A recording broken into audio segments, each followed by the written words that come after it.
On the surface, it may seem they are merely avoiding conflict. In reality, they are systematically removing themselves from situations where accountability, evaluation, or emotional risk is unavoidable. This is not a phenomenon confined to the home. It repeats itself in offices, friendships, and social networks. Today, we will explore why certain people perceive one-on-one encounters as psychologically threatening, and how this avoidance shapes and distorts the relationships around them. The goal is not to cast judgment, but to illuminate the structures that produce such behavior. Let's begin with the psychological mechanics at play. Individuals who sever ties with in-laws often see direct interaction as dangerous. Face-to-face encounters trigger 3 core fears. 1.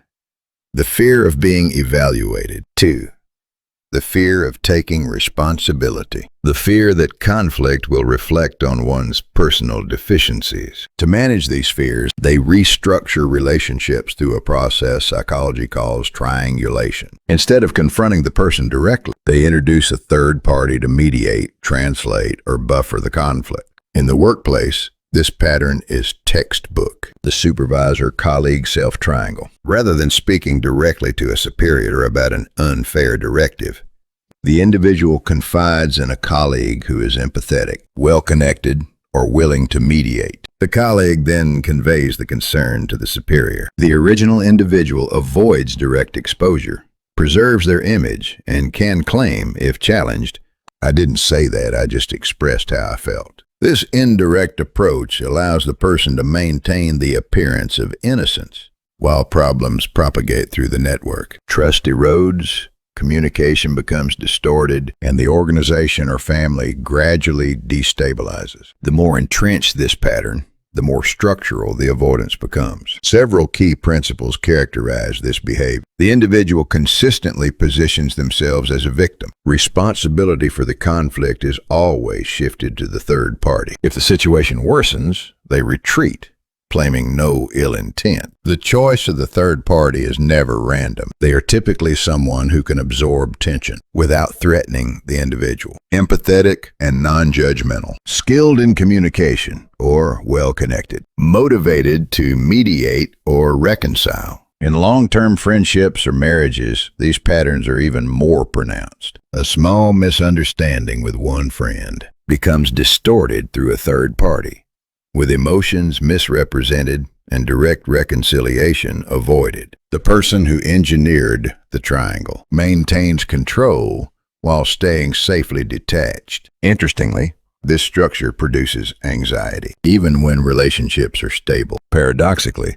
a stable, direct connection exposes the self, which can feel threatening. For some, controlled instability triangles, intermediaries, partial disclosures is more comfortable than transparent intimacy. Gender does not create the structure, but it influences its expression. Women may more visibly employ emotional appeals, victim positioning, and third-party mediation because society allows these behaviors. Men often manifest similar patterns through avoidance or external systems, such as work, hobbies, or organizations, which act as buffers to shield them from emotional responsibility. While the methods differ, the underlying psychological strategy preserving safety, controlling risk, and avoiding direct confrontation is shared by both genders. The key takeaway is this: it is not personality alone that explains these behaviors. It is the structural choice of avoidance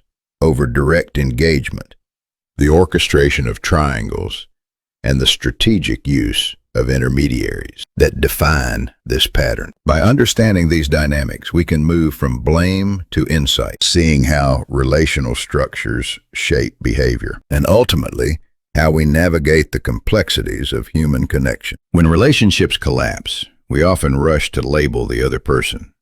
They're rude. Their personality is the problem. But philosophy and psychology invites us to go deeper.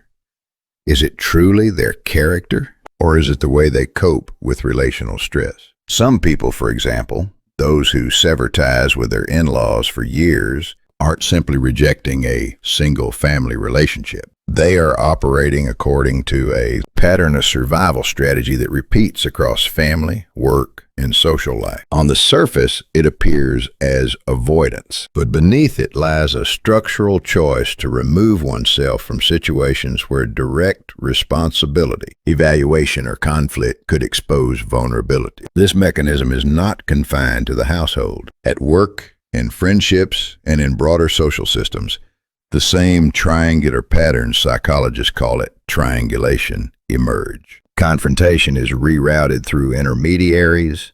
Problems are communicated indirectly, leaving the true actor insulated from accountability. Over time, trust erodes and relationships distort, all while the central figure maintains the appearance of innocence or detachment. Now, let us turn to a more specific pattern, frequently observed in men, shaped often by early life experiences such as parental divorce. These events impart a core universal message. Relationships are fragile. Close ones can't always protect you. Emotions are risky. The shock is the same for both sexes, yet the coping strategies diverge. Women often learn to survive within relationships, becoming mediators, emotional supporters, or controllers of relational dynamics. Men, by contrast, often learn to survive outside relationships, internalizing the message that emotions are dangerous. Problems must be managed alone, and closeness carries injury. This divergence manifests in adulthood through the classic external system, triangulation in men. Rather than confronting conflicts directly, they redirect energy into work, hobbies, or institutional commitments. Emotional engagement is avoided. Responsibility may be assumed in practice, but relational vulnerability is strategically sidestepped. The conflict exists, but the emotional confrontation is absent. This creates a peculiar paradox.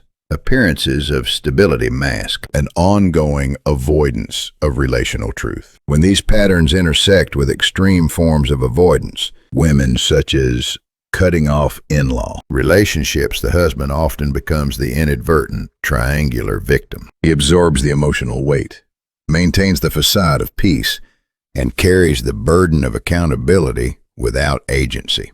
Over time, 10 archetypal dynamics crystallize. 1. Delegated responsibility. You decide, I don't want to speak. The choice appears given, but the consequence is always his. 2. Moral pressure via third parties. Obligations are reinforced through external authority, such as the wife's family, making neutral negotiation impossible. The silent perpetrator paradox.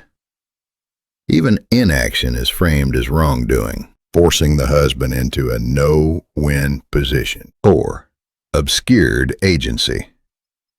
Statements like, I never asked for this mask. The execution of control, again falling on the husband. 5. Gradual isolation. Mediation slowly transforms him into the object of blame from both sides. Causality reversal. Past efforts are reinterpreted as inadequate, ensuring he remains the source of all failures. 7. Conditional peace hostage. The relationship is stable only under constraints managed by him. 8. Performative goodness. Emotional silence.